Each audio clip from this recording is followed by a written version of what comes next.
모든 메모리 반도체에다가 어떤 자그마한 배터리를 미니 구조의 배터리를 달아가지고 전원을 공급해주면 SRAM 같은 경우 이제 캐시 메모리로 사용되는데요. 캐시 메모리 분야 또는 SRAM 같은 분야를 속도가 빠르단 말이에요. 속도가 빠르기 때문에 이거 여러 군데 사용할 때가 많습니다. 이렇게 해주면 그러면 이제 이거를 가지고 정보를 이렇게 전원을 컴퓨터 전원이 꺼져도 계속 저장을 할 수 있으니까요. 어, 어떻게 보면 계속적인 저장이 가능한 거죠. 전원이 계속적으로 이렇게 공급이 되는 이상은. 그래서 플래시 메모리보다 더 빠르단 말이에요. 더 플래시보다 빠르기 때문에 SRAM에다가 배터리를 달아갖고 이게 뭐 기존의 SSD하고 결합된 제품이 나올 수 있고요. 그 임시적인 빠른 저장은 SRAM에다가 배터리를 달아놓은 곳에다가 이렇게 그러니까 원래 아는 플래시 메모리에다가 플래시 메모리를 따로 하나 만들고 그다음에 기존 SSD하고 같이 합해지는 구조를 말씀을 드렸었거든요. 이렇게 빠른 저장을 여기서 빨리 하고 이제 천천히 SSD 쪽으로 천천히 시간차를 따라서 저장하는 이런 방식 또는 뭐 하드 디스크다 그러면 하드 디스크를 플래시 메모리를 달아가지고 거기다 1차적인 저장을 하고 급한 거는 그 다음에 천천히 시간차를 따라 하드 디스크에 시간이 널널한 거는 거기다 저장하는 방식을 말씀을 드렸는데요. 그럼 SRAM에다가 배터리를 탑재해 갖고 SSD나 하드디스크에다가 결합을 시켜도 되는 거예요. 또는 지금 그 GPU, CPU뿐만 아니라 GPU에도 이렇게 SRAM을 배터리를 달아 가지고 사용할 수 있고요. 쓰일 때가 굉장히 많다고 저는 생각합니다.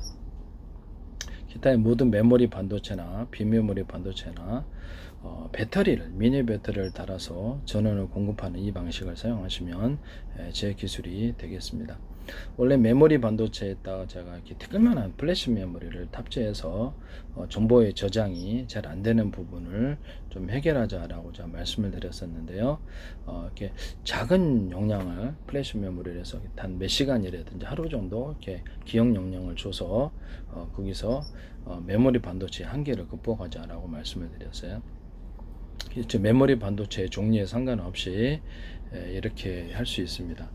메모리 반도체 종류에 상관없이 배터리를 탑재하는 거죠. 그다음 메모리 반도체 종류에 상관없이 플래시 메모리를 뜨끈만큼 해서 탑재하는 거죠. 또는 CPU에다가 플래시 메모리를 탑재하는 거죠. 이렇게 말씀을 드립니다. 캐시 메모리로 SRAM이 사용되고 있다면 SRAM에다가 배터리를 붙여가지고 했을 때 장점이 많을 것으로 생각합니다. CPU 구조를 캐시 메모리를 면적의 제한으로 인해서 대중소 들어가는 거예요. 그렇게 돼서 최대한 캐시 메모리 숫자를 많이 만들어주면 그 안에서 일 처리가 되게 빨라지는데요. ALU도 마찬가지고요. 그 다음에 뭐 어떤 코어도 마찬가지고.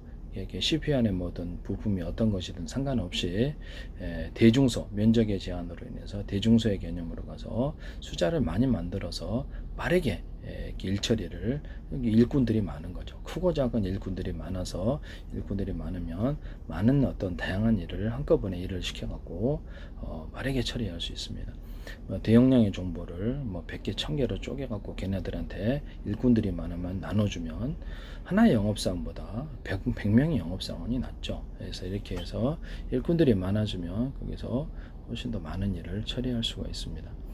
CPU 자체도 이렇게 GPU 자체도 그렇고요. 통신칩도 대중소로 가고요. 메모리 반도체와 모든 이렇게 어떤 스마트폰의 AP 구조도 마찬가지고요. 모든 반도체 종류에 상관없이 차량용 반도체도 그렇고 대중소의 개념으로 가시면 제 기술입니다. 트랜지스터나 카패시터 구조도 면적의 제한으로 인해서 대중소에 있고 어떤 그 사이즈를 집적을 하면 보다 많은 일을 처리할 수 있습니다.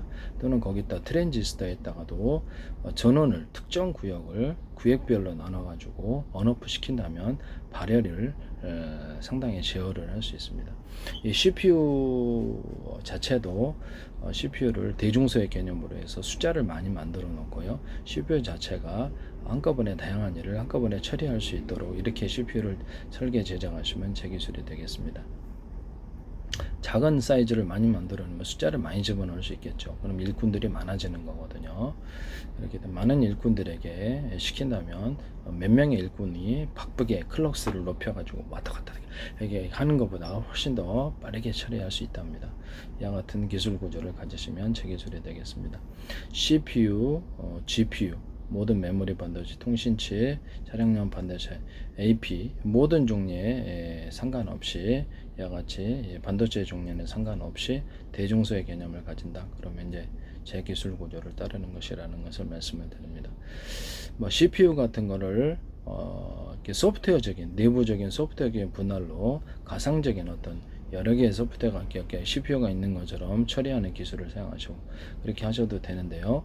거기다 더해서 실제 물리적인 분할을 대중소로 가진다는 거. 이건 GPU에서도 동일한 기술 구조를 가질 수 있다. 또는 캐시 메모리도 최대한 작은 캐시 메모리를 만들어주면 거기서 많은 일꾼들이 많이 생기니까요. 그래서 대중소의 개념, 회사별로 이제 대자리를 또는 중자리를, 속자리를 얼마나 만들지는 회사별로 정할 일입니다. 소자리를 많이 만들어 일처리가 빨라진다는 거죠. 거기서도 이제 언오프 구조를 가질 수 있습니다. CPU 부품 안에서도 언오프 구조를 가지거나 CPU를 이제 대중소로 개념을 가졌다 그러면 이렇게 항상 풀가동 상태에 있지 않고 이렇게 뭐 다른 일꾼들은 좀 시기하는 거죠. 그래서 전원을 언오프 구조로 가져서 발열을 제어하는, 발열을 없애는 이 기술을 사용하시면 제 기술이 되겠습니다. GPU에서도 가능합니다. 모든 반도체에서는 이 기술을 사용할 수 있는데요. 그 다음에 제가 카패시터 없는 그런 3D 반도체를 말씀을 드렸는데요. 제가 그 금속에다가 전기를 축적할 수 있다라는 제 이론을 따라서 그 구리선이다. 구리회선이 일반 전기 회선도 전기도 되고요. 통신선도 광소매선이나 동축케이블, 통신선에서도 이걸 사용할 수 있고요. 반도체 회로에서도 사용할 수 있는데 회로에다가 특정 부분을 대난 매듭 구조, 마듭 구조, 두통 부분을 만들어서 여기다가 전력이 축적되는 현상이 생기게 됩니다. 그래서 이런 모양과 형태는 수천 가지니까 이 금속 배트, 그러니까 그다음에 이런 구리선이나 뭐 알루미늄 선도 되고 뭐 별게 다 돼요. 그래서 광섬유선도 되고 동축 케이블도 되고요. 통신선으로 사용할 때도 있고 전기를 공급하는 선, 회로, 반도체 회로 구조 이런 데서 이 기술을 사용하시면 제 기술이 되겠습니다. 그 모양과 형태는 수백 가지니까 동그랗든 네모나든 세모나든 상관이 없다라는 겁니다. 그 기술 구조를 가지시면 모터에 들어가기 직전에서도 일부러 두껍게 만들어 갖고 거기다 전원을 축적시키고 모터가 안정적으로 파워 있게 들어가는데요. 또는 모터에 들어가기 직전에서도 두께를 틀리게 전기선이나 구리선을 대중소 들어갔다 하면 주파수 방식으로 바뀌게 되고요. 파워 있는 구동이 가능합니다. 이것은 통신선으로도 사용할 수 있는데요. 유선 안에서 주파수를 구현해서 중폭 장치 없이 멀리 갈 수 있고요. 광섬유선도 이렇게 서로 대중소 틀리게 광섬유선을 만들어 빛이 왔다 갔다 하는 구조를 가지면 주파수 방식으로 이렇게 바뀌게 되고 광중폭이 이루어지고 동축 케이블도 하나의 구리선이다 그러면 대중소, 두께를 틀리해서 대중소 들어가면 왔다 갔다 하는 주파수 방식을 구현할 수 있습니다. A사 레이더라든지 이런 레이더 구조, 통신 구조에서도 서로 파형이 틀린 여러 개의 전파를 이렇게 섞어 놓으면은 그래서 전력을 틀리게 해서 들어가는 기술도 있을 수 있어요. 그래서 서로 간에 환자 분목되듯이 의지하는 현상만 만들어 놓으면 보다 이 방식은 두 개를 섞었는지 세 개를 섞었는지 네 개를 섞었는지 비밀 통신이 되고요. 수많은 전파의 파형에 가질 수가 있고요. 그에 따라서 한 시간마다 틀리게 틀린 통신 어떤 주파수로 통신하거나 또는 주파수의 묶음으로 통신하거나 이 기술 구조가 가능하고요. 만약 우리가 분해서 드론을 조정한다 그러면 드론 100대다 그러면 그 100대다 그러면 각각 다른 파형으로 통신을 할 수도 있어요. 다른 파형으로 통신할 수 있고요. 자유자재로 한 시간마다 그 통신의 파형을 틀리게 그 파형의 묶음을 틀리게 이렇게 만들 수도 있고요. 전파에다가 비밀번호, 암구 이런 방식을 스마트폰 호출본 번호처럼 뭐 드론 100대니까 100번까지 이렇게 스마트 호출번호가 있어요. 그와 같이 이제 통신 구조를 해서 저기 이제 암호를 알아내지 않는 이상 수신 자체가 안 되는 이런 기술 구조도 가질 수 있습니다. AM, FM 라디오 보면 수신을 하잖아요. 그러면 그 채널에 대해서 전파에 대해서만 이렇게 채널을 이렇게 여는데 이런 기술 구조로 보면 우리가 주파수를 송수신하는 구조인데 그에 따라서 자기가 맞지 않는 이 시간대에는 이 파형에 여러 개 묶음에 전파가 들어와야 되는데 틀린 게 들어왔다고 수신을 안 해버리는 거예요. 이와 같이 할 수 있습니다. 삼성에서 이게 전파에다 비밀번호를 달아서 현관문 개폐에 쓰시던데 그것은 제 기술입니다. 자동차 개폐할 때도 이 방식을 쓸 수 있고요. 이 방식 자체가 제 기술이라는 것을 전파에다 비밀번호를 달아서 이게 하는 거, 암구호를 달아서 하는 거, 이것은 제 방식이라는 것을 말씀을 드립니다. 그래서 제 기술이 침해됐다라고 말씀을 드립니다. 삼성에서는 제 기술, 기타 뭐 배터리 기술도 그렇고 많은 기술이 보입니다. 나중에 그것은 제가 이제 기술을 만약에 외국에 판다면 거기서 알아서 하리라고 저는 생각하고 있습니다. 개인이 이렇게 대응하기가 좀 힘든 세상이에요. 제 기술을 뻔히 지금 현대 기아차도 그렇고 ITN에도 많이 나와 있고 쓰는 걸 보면서도 어떻게 개인으로서 할 수가 없는 참 그런 상태입니다. 네, 기도하고 있고요. 그다음에 제가 이제 다른 데 팔았을 때 그때 이제 비로소 문제가 될 것이다. 그렇게 생각을 하고 있습니다.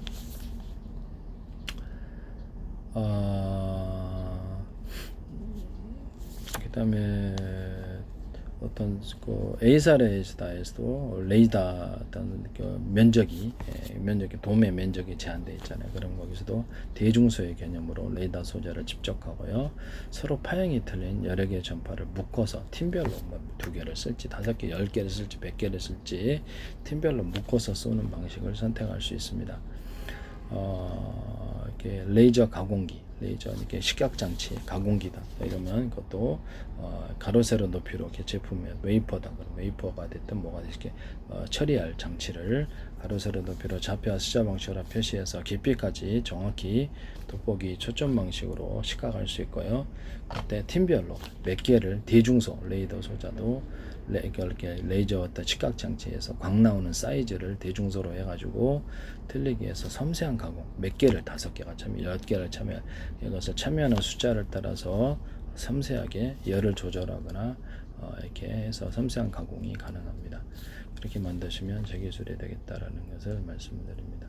또는 각각의 레이저 광 하나하나에 레이저 광이 이제 100개가 있다 그러면 100개 하나하나에 명령을 줘가지고 각각 그 분야를 담당해서 레이저 광을 틀리게 쏘는 레이저 광을 쏴서 그 부분을 맡아서 동시에 시각하는 이런 기술 구조도 나올 수가 있습니다. 레이저 가공 장비에 있어서 그래서 그 각도를 조절한다든지 특정 지점을 걔가 가서 100명 일꾼이 달려들어서 그 이렇게 뭐 웨이퍼다 아니면 그다음에 레이저 가공하기는 이렇게 대상물에 대해서 동시에 이렇게 새겨버린다는 거죠.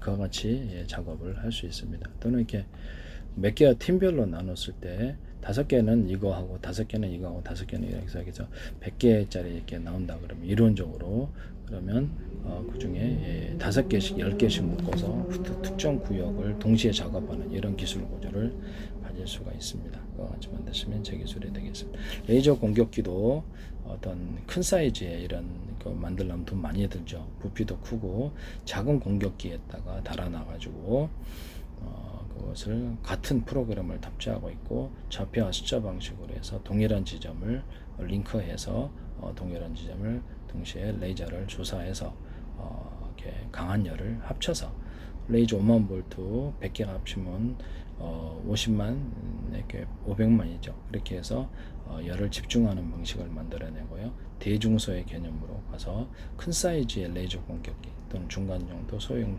공격기를 합해서 강한 열을 집중해서 동일한 목표를 공격할 수 있습니다. 대공 방어망에도 이와 같이 기술을 좌표와 숫자 방식으로 표시해서 각 부분별 영역을 맡은 대로 하거나 같이 합쳐서 이렇게 어떤 레이저 공격기가 합쳐서 공격하거나 이럴 수 있고요. 일단 뭐 레이저 아니더라도 대공 방어망에 있어서 좌표와 숫자 방식으로 맡은 부분을 대공 포화를 집중한다든지 이렇게 할 수 있습니다. 이것은 조명을 비출 때도 대공 조명을 비출 때도 맡은 구역을 맡아서 이렇게 탁탁탁 이렇게 정확하게 조사할 수 있어요. 정확한 것과 정확하지 않은 것이 차이가 있습니다. 전 세계를 수천조 번의 수백조 번의 가로세로 높이로 잘라서 좌표와 숫자 방식으로 표시하고 0.1, 0.2, 0.3 1cm에 자유롭게 결정할 수 있으며 바닷속도 가능하고 지하도 가능하고 상하수도 안에도 가능하고 사람 몸체 안에도 가로세로 높이로 해서 하고 CCTV나 모든 카메라 구조 이런 데서도 영상 감시 장비에서도 가로세로 좌표와 숫자 방식으로 촬영하고 감시하고 이렇게 할 수 있어요. 전파도 이동통신이나 위성통신 모든 전파도 좌표와 숫자 방식으로 정확하게 지점을 쫓아 쏘고 성공률이 높아집니다. 이와 같이 하시면 제 기술이 되겠습니다. 동쪽에 있는데 서쪽에서는 바보는 없으니까요. 동쪽이 어디에 정확한 지점을 쏜다면 에이사 레이더도 그렇고 모든 전파의 정확도가 높아지겠죠. 또 전파 돌아오는 것에다가도 이렇게 그 번호를 달아서 전파에다가 제가 이렇게 어떤 비밀번호 단다 그러죠. 그래서 번호를 달아서 그것을 되돌아오는 것을 알 수도 있습니다. 에이사 레이더 같은 뭐 이렇게 수십 군데 수백 군데 쐈다 그러면 어느 전파 어디서 왔는지를 알아야 되니까요. 그다음에 서로 다른 파형의 이런 그 전파를 송수신하는 구조. AM, FM 라디오에서 보면은 하나의 전파만을 수신하는 거죠. 그러면 전체 전파를 10개든 20개든 동시에 수신할 수는 없고 시끄럽겠죠. 그러나 통신 방법으로 사용할 수 있습니다. 송수신을 둘 다 되는 방향으로 여러 가지 파형의 정보가 이렇게 20개가 있다 파형이. 그러면 동시에 송수신하면 그것이 하나의 정보가 왔다 갔다 하는 정보 통신 도로가 됩니다. 이와 같은 기술 구조를 쓰시면 제 기술이 되겠습니다. 각 드론마다 틀린 전파를 통해서 조정하는데 군에서 드론 100대당 이런 곳이 기술 구조도 가능하고요. 시간대별로 틀린 전파를 통해서 통신하는 구조도 있을 수 있습니다. 컴퓨터에다가 제가 서로 다른 파형을 갖다가 라디오 송수신기처럼 송수신하는 전파를 동시에 송수신하는 구조를 가작을 했죠. 스마트폰에서도 현재 KT 우리나라의 이동통신회사가 틀려도 KT나 SKT 한꺼번에 수신할 수 있고요. 각각 수신할 수 있습니다. 그와 같이 스마트폰 만드시면 제 기술입니다.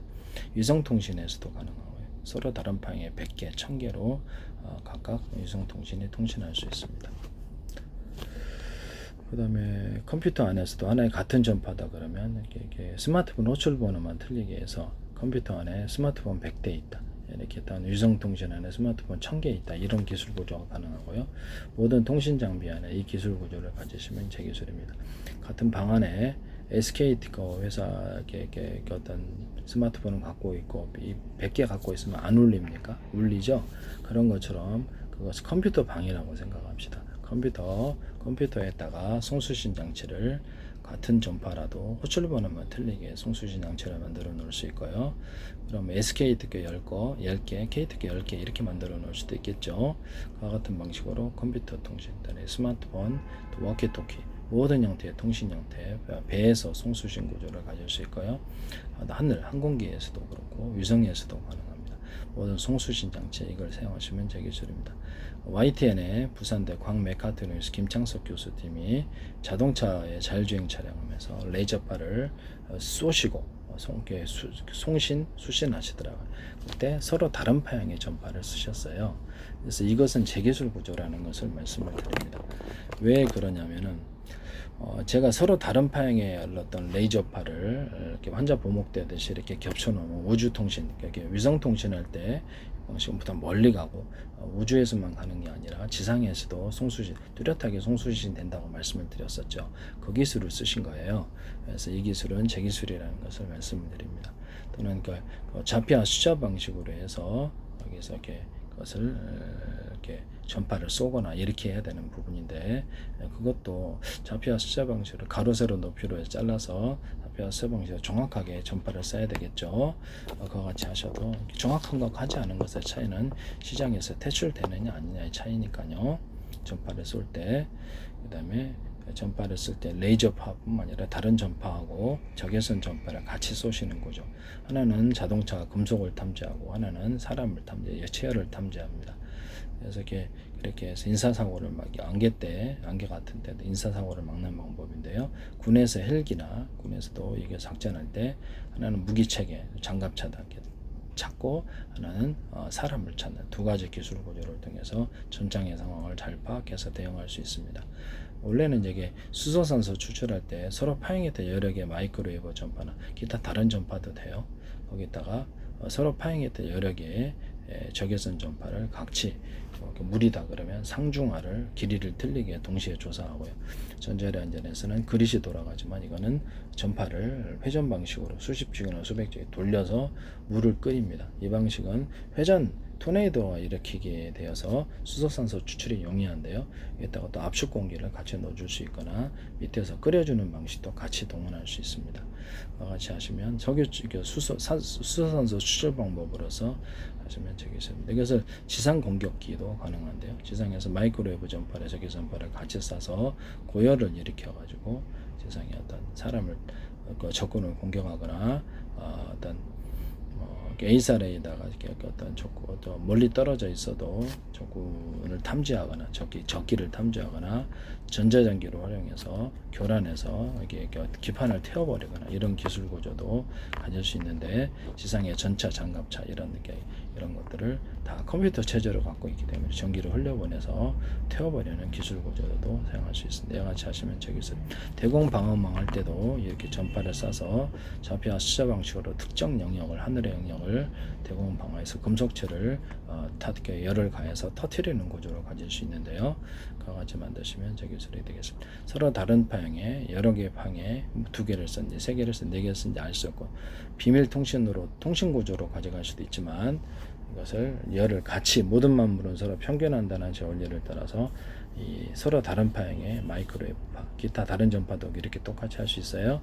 그 다음에 레이저 공격기도 이렇게 할 수 있고, 그 다음에 서로 다른 파형의 어떤 적외선파를 같이 쏘게 되면은 강한 열이 발생합니다. 두 가지를 같이 하거나 한 가지를 하셔도 이 같이 하시면 이게 대공 방어, 밑에 지상 공격, 대인 공격, 어떤 대물 공격, 대전차 공격, 장갑차, 기타 이런 것들, 공장들, 원수 공장이나 이런 공격들이 가능하고요. 그래서 전파를 마비시켜, 전기를 마비시켜 전력망을 파괴한다 이런 기술로도 사용할 수 있습니다. 또는 또 비행체 추진 구조로서 이것을 토네이도를 만들 수 있다고 제가 말씀을 드렸는데, 마이크로웨이브 전파, 서로 파행했던 마이크로웨이브 전파, 어떤 이렇게 보면 서로 파행했던 적외선 전파를 회전 방식으로 돌려면 전자레인지에서 물 끓여지죠. 바닷물이나 이런 것들을 끓여가지고 토네이도 같은 인위적으로 이론적으로는 전력의 크기만 뒷받침한다면 바닷물을 끓여서 토네이도도 만들 수, 수증기를 공급하고 토네이도 현상을 만들 수도 있다라는 것을 말씀합니다. 육지에서 그냥 하면 육지의 어떤 공기를 데워가지고 토네이도 현상을 동일하게 만들 수 있습니다. 우리가 선풍기를 이렇게 위에서 이렇게 회전 방식으로 돌리면 밑에 회오리처럼 일어나죠. 바람이 이런 식으로 강하게, 믹서기 같은 것도 강하게 돌리면 회오리 일어나죠. 그런 원리가 동일하게 적용되는 것입니다. 믹서기 거꾸로 돌려서 이렇게 하면 이렇게 그래서 물이 거꾸로 돌아가듯이 공기도 거꾸로 이렇게 토네이도 현상을 일으킬 수 있습니다. 그리고 제가 좀 처음 이렇게 CPU, GPU 이런 데 들어가서 이런 데서 제가 그 어떤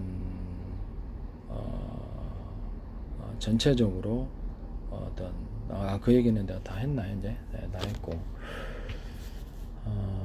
CPU, GPU 뭐 모든 메모리 반도체야 플래시 메모리 모든 이렇게 통신칩 AP 상관없이 면적에 제한이 있어서 최대한 대중소의 개념으로 제품 자체를 CPU면 CPU, GPU 제품 자체를 메모리 것을 대중소의 개념으로 들어간다. 사이즈를 틀리게 해서 메모리 반도체도 제작하시면 D램이 됐든 SRAM이 됐든 틀리게 대중소의 개념으로 들어간다. 이렇게 제작을 하시면 제 기술입니다. 이렇게 최대한 일꾼을 많이 만들어 놓는다는 거죠. CPU도 숫자를 최대한 많이 만들기 위해서 물리적인 문화를 통해서 같은 면적 대비해서 대중소의 개념으로 들어간다.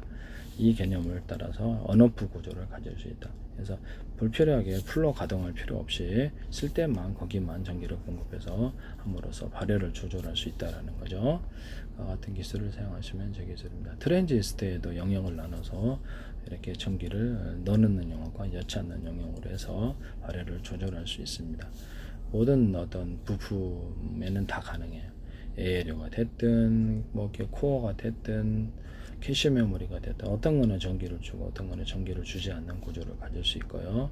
이것은 CPU뿐만 아니라 GPU 다른 모든 반도체에서도 전원을 언오프 시키는 이런 식으로 해서 발열을 조절하는 기술을 사용하시면 제 기술이 되겠습니다. 또는 배터리를 탑재를 해가지고 여기서 안정적으로 전압이 들어오도록 하는, 제가 이게 자동차 기판, 보일러 기판 이런 데도 주 전원선이 있지만 거기다 따로 배터리를 떠서 일정 전압만을 통제하는, 이렇게 그 이상 전압이 흐르면 딱 끊어버리는 이런 기술 구조를 말씀을 드렸고요. 그래서 주 전원선에서 공급이 이렇게 배터리가 자동차 배터리다 그러면 이상이 생겼다 그러면 비상 배터리 개념을 하나 만들어서 거기다가 기판을 보호하고 작동할 수 있게 한다라는 거죠. 이 기술을 쓰시면 제 기술이 되겠습니다. 너는 어떤 비행체다, 드론이다, 하늘에 들어오는 비행체다 그러면 이제 거기다가 주요 어떤 연료 공급의 석유 방식, 항공유다, 아니면 수소, 산소다, 또는 전기다, 다양하게 있을 수 있잖아요. 그러면 그 배터리가 그 주요 배터리, 연료 공급이 안 됐을 때 비상적인 연료 탱크를 지금 현재 전투기의 구조를 설계를 변경할게 자그만 구비 장치를 이렇게 비상 연료통을 하나 만들어 놓고 피격당하지 않는 곳에 만들어 놓고 그렇게 움직이면 비싼 비행기체를 보호할 수 있습니다. 드론도 그렇고요, 로봇도 그렇고, 자동차도 그렇고, 또 꼼짝 못할 수가 있잖아요. 전기 자동차가 됐든 석유 방식이 됐든 따로 비상 연료통을 만들어 주는 것. 석유 방식이면 비상 연료통, 이렇게 배터리 방식이면 비상 배터리 만들어서 그걸 통해서 언오프 구조를 가지고 그쪽을 가동해서 움직인다는 거죠. 전기 자동차 이렇게 갇혀서 태워서 죽잖아요. 그러면 이렇게 창문 열 때도 그쪽에 주요한 전기를 차단시켜 버리고, 주 배터리가 고장 났다 그러면 차단시켜 버리고, 과전류가 일어나면 그쪽을 차단시키는 장치를 만들어 줘도 되겠습니다. 그래서 다른 전원 장치로 해서 연결해 가지고 창문을 개폐하거나 창문 자체를 아예 딱 이렇게 어떤 나사 방식이든 아니면 이렇게 돌리는 방식이든 어떤 형태가 됐든 간 상관없이 창문을 내리고 올리거나 떼어내서 그것을 밖으로 탈출할 수 있도록 그런 장치가 필요할 텐데요. 전기차 안에서 타죽기 싫은 사람은 이게 필요할 수도 있어요. 그거 같이 만드시면 저 기술입니다. 남의 기술을 도둑질에 상업화시키지 맙시다.